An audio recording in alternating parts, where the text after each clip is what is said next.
Hari Om. Welcome to this English translation of our Guruji's online satsang. Please keep that in mind that as this is an English translation, it is possible that some of the information has been lost during the translation process. So if something said on this video doesn't bode well with you or raises questions, please leave your concerns in the comment section below, so that we might clear up any confusion to the best of our abilities. Our interest is not to create confusion, but to clarify things for those who are seeking their spiritual enlightenment. We hope that these videos bring lots of insight for you, because we want to spread our Guruji's message. That is why we have taken on the task to make these videos for you, with the best possible equipment and procedures available to us. So without further ado, we hope you enjoy this video. Leave a like, subscribe, and comment. This was the Nispuryo Kriyayog team. Hari Om.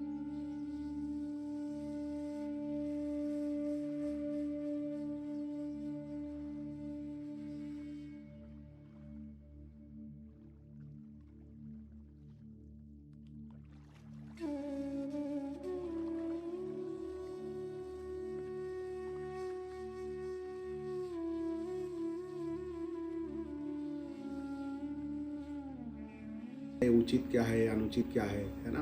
तो एक बार क्या हुआ कि एक महात्मा जी जो है सत्संग कर रहे थे एक गांव में। बहुत बड़ा पांडाल लगा, स्टेज बना, उस पे बैठ करके जो है प्रवचन सत्संग उनका चालू था। अब प्रवचन सत्संग में वो सबको बोल रहे थे कि नारी जो है वो नरक का द्वार है। नारी क्या है? नरक का द्वार है। तो किसी ने पूछा, महाराज कैसे नारी नरक का द्वार है? बोले हाँ, बोले देखो नारी नरक का द्वार है। तो उन्होंने बताया किस तरह से नरक का द्वार है। बोले देखो नारी के कारण ही सब जगह सारे फसाद होते हैं। बोले वो नारी थी द्रौपदी, जिसने दुर्योधन को कहा अंधे का पुत्र अंधा, तो उसकी वजह से इतना बड़ा महाभारत हो गया। वो नारी थी जिसका चीरहरण हुआ, तो सबने दुर्योधन ने भीम ने कसम खा ली कि दुर्योधन की जंगा चीरेगा।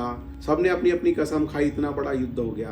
बोले वो नारी थी जिसको सोने का हिरण चाहिए था, बोले वो सीता माता, और जिसकी वजह से बोले वो नारी थी शूर्पणखा, जिसकी नाक कटी और जिसकी वजह से रावण ने सीता को चुराया। और सीता को सोने का हिरण चाहिए था, राम उसके पीछे गए सोने के हिरण के पीछे, और सीता चोरी हुआ। वो सीता की वजह से इतना बड़ा युद्ध हुआ। अब रावण का पूरा कुल का नाश हुआ, बोले नारी की वजह से। वो जो बहन थी रावण की शूर्पणखा, और बोले वही नारी थी बोले जिसने बोले राम को वनवास दिला दिया 14 वर्ष का। तो ऐसे सब गिनाना चालू किया। बोले वही शिव का कहना नहीं माना, वो भी नारी थी। बोले दक्ष के यज्ञ में गई, अपमान करवाया बोले पति का, और फिर उसके बाद सती हो गई। तो बोले वो नारी थी जिसके मोह में पड़ करके शिव जी हाथ में लिए लिए कितने वर्ष तक भटकते रहे। तो ऐसे सारे उदाहरण दिए। तो लोगों ने माना कि महात्मा जी सही कह रहे हैं कि नारी नरक का द्वार है। सारे उन्होंने उदाहरण दे दिए। अब सारे उदाहरणों से तो यही लगता है ना कि नारी नरक का द्वार है। अब उसमें जो है सत्संग सुनने एक जो है ससुराल आया था। अब वो उसके ससुराल के गांव में जो है वो प्रवचन हो रहा था, वो सारा सत्संग उसमें बैठ के सुना। वो पत्नी को लेने आया था। अब उसके बाद ये सब हो गया, और फिर वो अपनी पत्नी को लेकर के चला अपने घर दूसरे गांव। तो वो यहाँ जब 2-3 दिन सत्संग चला, तब तक वो यहाँ पे था। 2-3 दिन सत्संग में यही चल रहा था। महात्मा जी एक्सप्लेन करते रहे कि नारी नरक का द्वार कैसे। जर, जमी और जोरू, हर जगह बोले नाम आता है। बोले देखो सारे झगड़े की फसाद की जड़ क्या है? जर, जमी और जोरू। जोरू मतलब नारी। सब जगह बोले आप देखो नारी की वजह से ही सारे प्रॉब्लम्स हो। जितने भी बड़े बड़े वार हुए हैं, युद्ध हुए हैं, सब बोले नारी के कारण हुए। तो नारी नरक का द्वार है। बोले विश्वामित्र की तपस्या भंग की, वो भी बोले नारी थी। विश्वामित्र का सारा तप भंग हो गया। तो अब ये सब हो गया। लोगों ने समझ लिया कि हाँ सही बात है। अब ये कहानी है, इस कहानी को जिस अर्थ में कहा जा रहा है, जो मर्म आखिरी में जो निकलेगा उसको समझने की कोशिश करना है ना, शब्दों को पकड़ना नहीं। फिर वो जो सज्जन जो है अपनी पत्नी को लेने आए थे, वो ये सब प्रवचन सत्संग सुन करके 3 दिन रुके, फिर अपनी पत्नी को लेकर के चले गए अपने गांव, दूसरे गांव जहां वो रहते थे। अब वो दूसरे गांव गए, वहां पे तो वहां भी एक संत का प्रवचन चल रहा था। ये पहुंचे, वहां भी पांडाल लगा, अब वहां पे दूसरे संत थे। अब वो भी महात्मा जी सत्संग कर रहे थे। अब वो सत्संग में वो बोल रहे थे कि जो नारी जो है वो स्वर्ग का द्वार है। क्या है? नारी जो है स्वर्ग का द्वार है। वो माँ है, वो जगत जननी है। तो पूछा लोगों ने कि महाराज कैसे, थोड़ा आप वर्णन करके बताओ। तो उन्होंने फिर वर्णन किया कि देखो वही शिव की शक्ति है शक्ति के बिना शिव जो है वो शव के समान है। क्या कहा? वही जो शक्ति जगत जननी है, वही आधारशिला है इस जगत की, वही प्रकृति है, वही आदि शक्ति है और वही जगत जननी है। पूरा संसार जो आप देख रहे हो वो मात्र शक्ति नारी के कारण ही है। वही माँ है, वही बहन है, वही पत्नी है, वही संसार बनाती है, वही संवारती है, जीवन का उद्धार करती है। और संसार का जन्म, बोले हमारा जन्म भी बोले माँ के पेट से जन्म हुआ ना। अगर माँ नहीं होती, नारी नहीं होती तो जगत में सृजन ही नहीं होता। तो उन्होंने वर्णन करना चालू किया, एक एक चीजें निकाल करके बताई कि देखो वो पार्वती ने शिव को कैसे पाया, तब करके पाया। कहीं भी आप देखोगे तो सबकी जगह पहले नाम जो है मात्र शक्ति का लिया जाता है। सीताराम, राधा कृष्ण, है ना, गौरा शंकर। तो वो नहीं है तो जीवन, घर को बोले घर को, चार दीवार को घर बनाने वाली बोले नारी है, माँ है, नारी शक्ति है। वही जिसने सबसे पहले युद्ध लड़ा तो वो झांसी की रानी है ना, मीरा। ऐसे कई ऐसे उदाहरण दिए और सारे उदाहरणों में क्या बात निकल के आई कि नारी जो है वो स्वर्ग का द्वार है। तो ये जो महाराज जी थे जो अपनी पत्नी को लेकर के आए थे ससुराल से, ये भी वो सत्संग में बैठे। यहाँ भी 3 दिन सत्संग चला, प्रवचन चला। तो ये बड़े कंफ्यूज हो गए क्योंकि ये इधर के गांव के आधे लोगों ने तो मान लिया कि नारी स्वर्ग का द्वार है और उस गांव के लोगों ने मान लिया प्रवचन सुन के कि नारी नरक का द्वार है। अब इन्होंने दोनों जगह के प्रवचन सुने तो ये क्या हो गए, कंफ्यूज हो गए। ऐसे साधकों के जीवन में होता है। जब तक अगर विवेक जागृत नहीं होगा तो जीवन भर आप शब्दों में, बातों में उलझ करके भटकते रहोगे। आपको ठोर ही नहीं मिलेगा, न ठोर न ठिकाना। तब कहते हैं गुरु की जरूरत होती है। बिना गुरु के कुछ नहीं होता। किताब पढ़ के ज्ञान नहीं होता है, सत्संग प्रवचन सुन के ज्ञान नहीं होता है। उसमें गुरु की कृपा चाहिए। गुरु की सेवा करोगे, उनके साथ में रहो, तब वो ज्ञान के रूप में फलता है। तो शब्दों से ज्ञान क्या है, वो उसका मर्म कौन बताए। तो वो उनके सज्जन के ऑलरेडी गुरु थे, वो अपने गुरुजी के पास गए और गुरुजी को सारी बात बताई कि गुरुजी ऐसा ऐसा है। अब मैं भ्रमित हो गया हूँ कि सही बात क्या है, नारी नरक का द्वार है या स्वर्ग का द्वार। तो गुरुजी ने पूछा किसके प्रवचन सुने। उन्होंने बोला फलाने फलाने साधु आए थे, उनके उधर प्रवचन थे, इधर फलाने फलाने साधु थे उनके। तो गुरुजी ने देखा, गुरुजी ने ध्यान लगाया, हाँ। गुरुजी बोले दोनों ही सही है। बोले ऐसे कैसे हो सकता है, दोनों सही कैसे? बोले जिसका जीवन का जैसा अनुभव होगा वो वैसी बात, जिसका जीवन का जैसा अनुभव होगा वो वैसी बात करेगा। बोले कैसे गुरुदेव आप बताइए।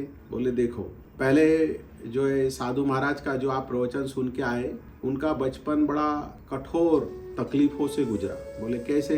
बोले जन्म लेते ही उनकी माँ गुजर गई। जब उनका जन्म हुआ तो माँ गुजर गई। फिर सौतेली माँ ने पाला तो ढंग से खाना नहीं देती थी, घर का काम करवाती थी, बहुत परेशान करती थी। तो उनको अनुभव क्या आए, बड़े कटु अनुभव आए। फिर जैसे तैसे बड़े हुए तो विवाह हुआ तो वो जो पत्नी बन करके आई वो भी कर्कश स्वभाव की थी, झगड़ा करती थी, बहुत सारी डिमांड करती थी। उससे बाल बच्चे हुए। अब बाल बच्चे हुए तो 2 लड़के हुए, 2 लड़की हुए और वो थोड़े बड़े हुए तो पत्नी जो है उनको छोड़ करके किसी और के साथ भाग गई, चली गई। तो देखो क्या अनुभव आया। अब बच्चों को उन्होंने जैसे तैसे पाल पोस के बड़ा किया तो बच्चियां भी किसी के साथ चली गई। लड़कों ने संभाला पर जब तक उनका मन खट्टा हो गया फिर उन्होंने सन्यास ले लिया, सब छोड़ छाड़ के साधु वैरागी हो गए। तो अब साधना तो वगैरह सब की, लेकिन थोड़ी कड़वाहट जीवन की उसमें मिक्स हो गई। अनुभव जो आए जीवन में, जो मिले। अब साधु का मतलब होता है जो साध रहा है अपने आप, अभी सधा नहीं है, पूरा साध रहा है। तो अब साधना करते करते वो जब लोग इकट्ठे होते थे तो वो चर्चाएं करते थे, बोलते थे, तो बोले वही सत्संग है बोले।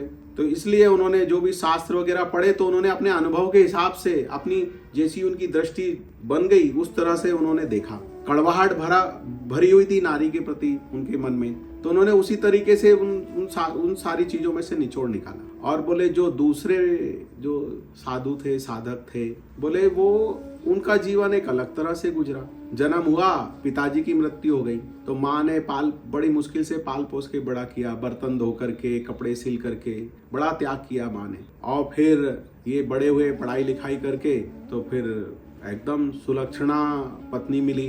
पत्नी ने खूब सेवा की, पत्नी ने खूब संभाला, कदम कदम पे साथ दिया, सलाह दी। बच्चे हुए, इनके भी 2 लड़के 2 लड़की। पत्नी चल बसी, बच्चों का घर बसाया।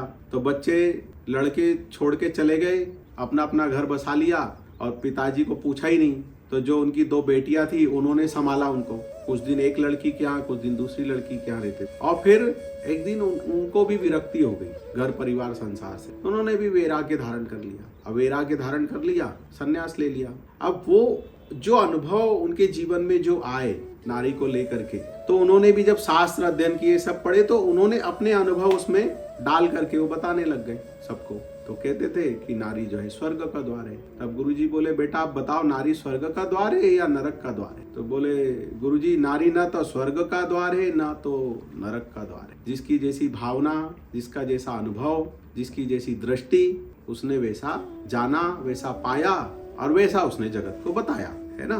तो इसी तरह कई बार सही गलत की परिभाषा, पुण्य पाप की परिभाषा, उचित अनुचित की परिभाषा टाइम, प्लेस एंड सिचुएशन, देश काल परिस्थिति के अनुसार बदल जाती। और हम क्या करते हैं, हम चीजों में अटक जाते हैं। आध्यात्म, कृपा, प्रेम, भक्ति, साधना, इन सब बातों से ऊपर की चीजें, हम पूरा जीवन भर इसी में घूमते रहते हैं। एक कोई चीज है, अलग समय में अलग रूप धारण करती है, उसका अलग प्रभाव होता है, और दूसरे समय में उसी चीज का अलग प्रभाव होता है। जैसे गर्मी में सूर्य तकलीफ देता है और ठंड में सूर्य आराम प्रदान करता है। इसी तरह पाप पुण्य सही गलत की परिभाषाएं बदल जाती। तो कोई संत, कोई साधु कोई भी बात गलत नहीं बोलते हैं, वो बोलते हैं, पर आपको, आपके अंदर वो विवेक जागृत होना चाहिए। नहीं तो क्या होगा, कितना भी सत्संग करोगे, कितनी भी किताबें पढ़ोगे, आप भटकते ही रहोगे, है ना। नहीं तो क्या है, अब साधु संत कहते हैं कि आहार, निद्रा, मैथुन, ये 3 चीजें तो जानवर भी करते हैं, तो मनुष्य भी इसके अंदर है, तो इससे ऊपर उठो और भगवान को पाओ। तो वो गलत नहीं कहते हैं, आपका समझने का तरीका लगे, आप उसमें ही फंसे हुए हो। और अगर मैं कह दूं कि आहार, निद्रा, मैथुन का आपका आध्यात्मिक जीवन से कोई लेना देना नहीं है, ये तो पशु भी करते हैं, आप भी करते हो, इसका आध्यात्मिक जीवन से कोई लेना देना। तो मैंने ऐसा कहा, इसका मतलब ये नहीं है कि आप जो है इसी में घुस जाओ। अरे गुरुजी ने बोला कि इसका अध्यात्म से कोई लेना देना नहीं है, तो बस घुस जाओ उसके अंदर। व्यक्ति क्या करता है, अपने स्वार्थ और मतलब के हिसाब से चीजों को समझता है। अगर कह दिया कि ये तीनों पाप हैं, तो भी आपके दिमाग में तो वही चीजें घूम रही है, और कह दिया कि इसका उससे कोई मतलब नहीं है, तो भी आपने उसी को पकड़ के रखा है। मतलब पूरा जीवन आप किसको पकड़ करके रखे हो? एक नॉनवेज खा रहा है, नॉनवेज को तो पकड़ के रखा है उसने, वो खा रहा है। लेकिन एक ने नॉनवेज छोड़ दिया है, मांस नहीं खाता है, लेकिन उसने दिमाग में पकड़ के रखा है, वो मांस खाने वाले को हे दृष्टि से देखता है, पूरे टाइम निंदा करते रहता है, मांस मांस मांस। तो अब वो क्या कर रहा है, वो 24 घंटे वो भी दिमाग से मांस को तो खा ही रहा है ना। गुरुजी ने कहा ब्रह्मचारी बनो। अब 2 ब्रह्मचारी थे, 2 सन्यासी थे, और उनको नदी पार करके जाना था। एक बहुत सुंदर स्त्री थी, उसके पांव में चोट आ गई। तो गुरुजी ने कहा था कि ब्रह्मचर्य का पालन करना, ब्रह्मचारी रहना। अब वो जो सुंदर स्त्री थी, उसने कहा कि मेरे पांव में चोट आ गई है, तो कृपा करके क्या आप मुझे बहुत जरूरी काम है और मुझे जाना है उस पार, तो क्या आप मेरी मदद करेंगे, क्या मुझे पार करा देंगे? तो उसमें से एक जो सन्यासी था, पहले सन्यासी ने तो याद आ गया, गुरुजी ने कहा कि ब्रह्मचर्य का पालन करना, नारी की तरफ ध्यान नहीं देना, देखना भी नहीं।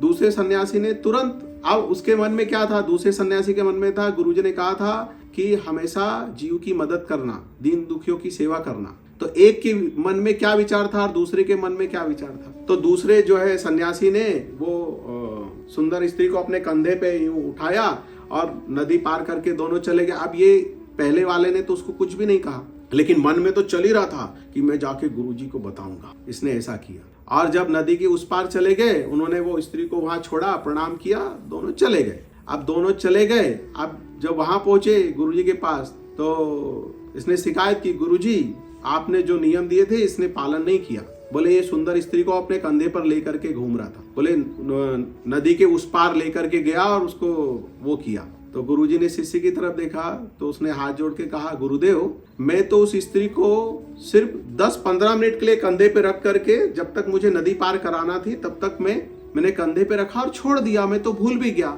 लेकिन ये तो अभी तक उसको कंधे में लेकर के घूम रहे हैं, ये तो अभी तक उस सुंदर स्त्री को अपने दिमाग और कंधे में लेकर के घूम रहे हैं। देखो यहाँ तक लेकर के आ गए आश्रम में, मैं तो वहीं छोड़ करके आ गया। तो आप समझे मेरा कहने का मतलब क्या है पूरी बात को, कि अगर आप दिमाग में किसी चीज को सीधी पकड़ो या उल्टी पकड़ो, पकड़ के तो रखी है आपने, और कहा क्या जा रहा है कि उसको छोड़ो, तब तो चित्त आपका भजन में, प्रभु में लगे।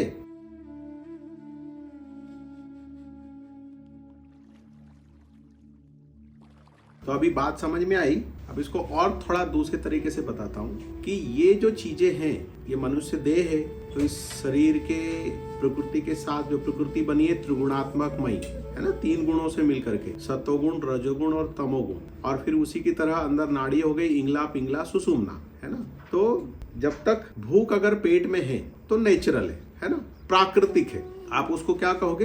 प्रकृति के अनुसार है। प्यास अगर गले में है तो प्रकृति है ना। निद्रा अगर आंखों में है तो प्रकृति है। थकान अगर शरीर में है तो प्रकृति है। आप इसको समझना बहुत अच्छे से। उसी तरह काम ऊर्जा तो पूरे शरीर में है, लेकिन कामुकता, काम ऊर्जा जो है वो जननांगों में है तो प्रकृति है। लेकिन ये सारी चीजें अगर आपके दिमाग में है तो क्या है?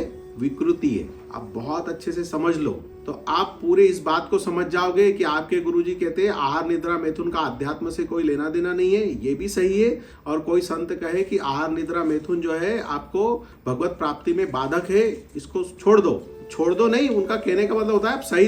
ये दोनों का मतलब यही है कि जब तक ये प्रकृति में है तब तक ये सब सही है, लेकिन जब ये दिमाग में चले जाए ना तो ये विकृति बन जाते। तो आपको विकृत होने से बचना है। और आज का जो समाज है ना, पाश्चात्य देशों से जब चीजें इधर आ रही है तो क्या हो रहा है? विकृत होते जा रहा है सब। नहीं तो आप ऐसा अगर बच्चों को बोलोगे ना कि जो है काम जो है पाप है, या स्त्री पाप है, या इस तरह की सब चीजें डालोगे तो फिर क्या होगा?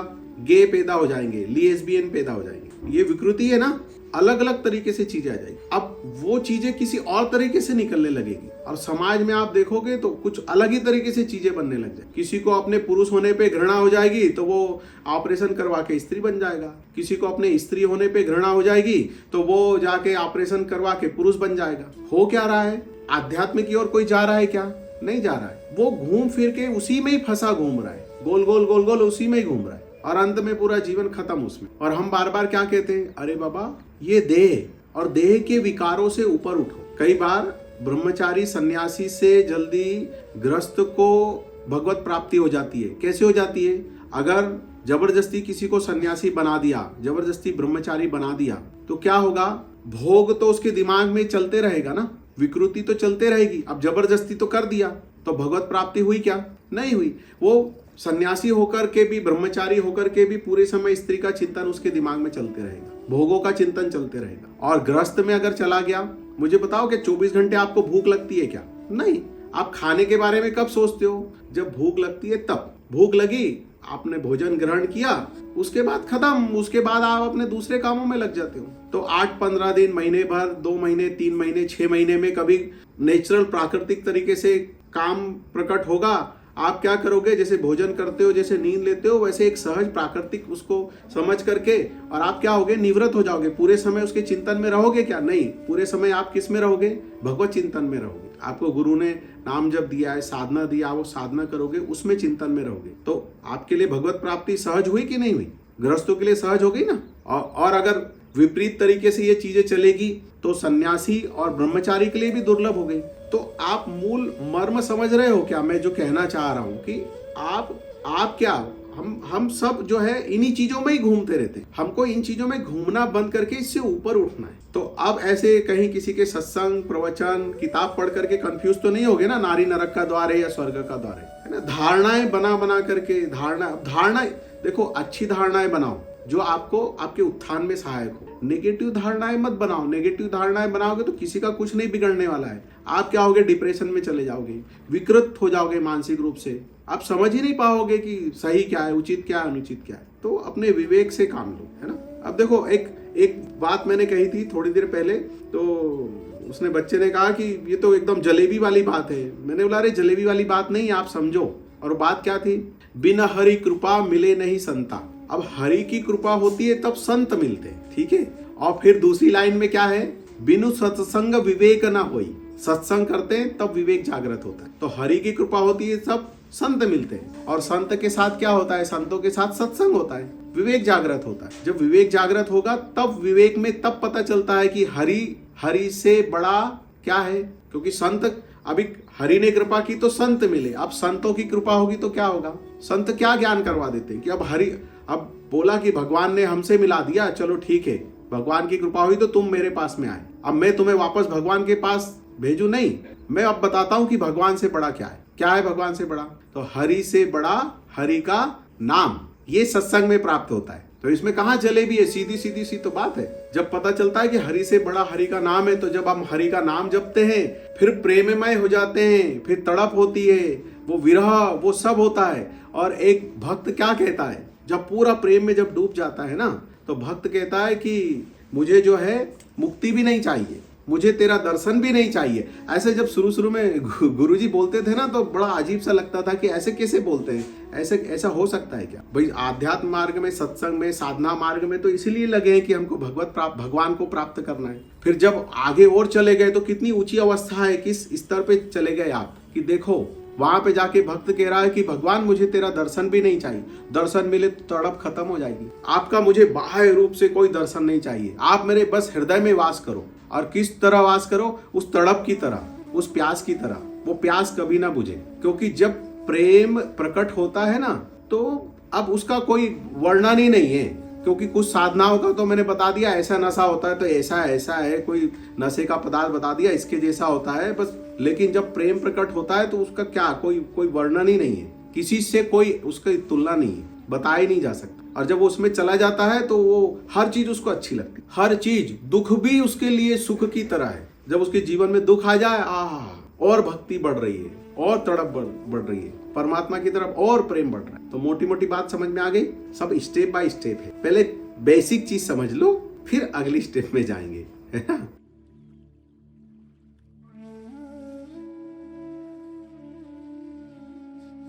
जंगल प्राकृतिक तरीके से अपने आप गिर जाते हैं कभी कभी आंधी तूफान में। तो बड़े बड़े पेड़ गिर गए और फिर वो दब गए मिट्टी में, है ना? ये प्रोसेस कई हजारों साल चली। विज्ञान बताता है कि जमीन में कोयला कहाँ से आया? ये जो पेड़ दब गए जमीन के अंदर, तो अब ये दबाव के कारण वो जो बड़े बड़े पेड़ जो है वो लकड़ियां काय में कन्वर्ट हो गई? कोयले में। तो बीच में क्या है? बीच का पहला स्तर क्या है? बीच का लकड़ी ठीक है। अब लकड़ी के नीचे का स्तर क्या है? कोयला। और लकड़ी के ऊपर का स्तर क्या है? हीरा। है क्या वो? लकड़ी। पर लकड़ी में दो संभावनाएं हैं, मतलब वो जो बड़े बड़े पेड़ कट के जो गिरे और जमीन में दब गए, तो उसमें दो संभावनाएं हैं। नीचे के स्तर पे क्या है? लकड़ी, कोयला बन गई। और ऊपर के स्तर में क्या है? वही कोयले से उच्च ताप और उच्च दाब, कोयला ही जो है वो हीरे में कन्वर्ट होता है ना। तो बस उसी तरह जीवन होना चाहिए। इस जीवन को क्या समझो? ये शरीर को समझो उस जंगल की तरह, वो लकड़ी की तरह। और उच्च ताप और उच्च दाब क्या है? ठंड, गर्मी, सुख, दुख सहन करना, मान, अपमान, ठंड, गर्मी, सुख, दुख सब सहन करना। लेकिन सहन करते हुए इसमें नीचे के स्तर में क्या है? आहार, निद्रा, मैथुन पशु की तरह हो गई। लेकिन अब इसी का परिष्कृत ऊपर के स्तर पे क्या चला जाएगा? उच्च ताप और उच्च दाब। आप जब भोजन ग्रहण करते हो, आप भोग लगाइए। मैं नहीं भोगता हूँ, मैं भोग लगाता हूँ और प्रसाद ग्रहण करता हूँ, है ना? अब आप शरीर सुख के लिए नहीं सो रहे, योग निद्रा। अब आपकी नींद क्या हो जाएगी? क्या बन जाएगी? योग निद्रा बन जाएगी, है ना? आपका काम जो है वो राम बन जाएगा, कामुकता चली जाएगी, और वो क्या हो जाएगा?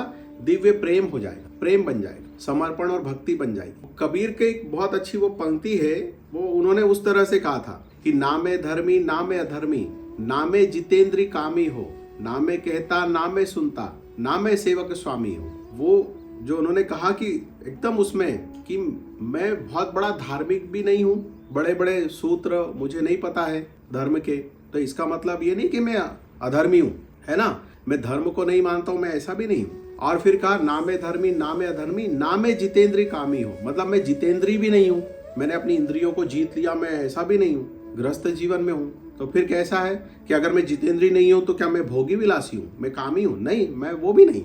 ना मैं कहता ना मैं सुनता। अब विवेक आ गया है तो मैं किसी को कुछ कहता भी नहीं, मुझे सब में भगवान दिखते हैं। और ना मैं सुनता, और मैं किसी का सुन करके विचलित भी नहीं होता हूँ। आप समझे उस बात को? कोई मेरा शत्रु भी नहीं है और कोई मेरा मित्र भी नहीं। तो ये सूक्ष्मता को, चीजों को समझते आना चाहिए। नहीं तो हर बार क्या होगा, आप समाज में उठोगे बैठोगे, इन्हीं चीजों पे चर्चा होगी और फिर ये बहस का विषय बन जाती है। ये समझ का विषय है, ये बहस का विषय नहीं है। है ना। आप समझ को उपलब्ध हो जाओ। गुरुजी बोलते समझ को उपलब्ध हो जाओ। समझ तुमको नहीं मिलेगी, तुम समझ को उपलब्ध हो जाओ। और वो कैसे आएगी? साधना करो, ठीक है। Thank you for watching this video of our Guruji's online satsang. We hope you enjoyed it like we enjoyed bringing it to you. If you would like to see more content like this, then please subscribe to our channel, leave a like and a comment on this video. If you would have any question to ask from our Guruji, please leave it in the comment section below and we will transmit it to him. We have just started out making these videos and we know that our production quality is not the best it could be, as we are gaining more experience and better equipment in order to make these videos for you. If you have suggestions on how we could improve the quality of our videos, you can leave those in the comment section below or send them to our email, which is in the description of this video. And if you would like to meet with our Guruji or to get initiated into Kriya Yoga, then please contact us through the contact details that are shown in the description of this video. And don't forget to share this video with your friends so that they could also have the opportunity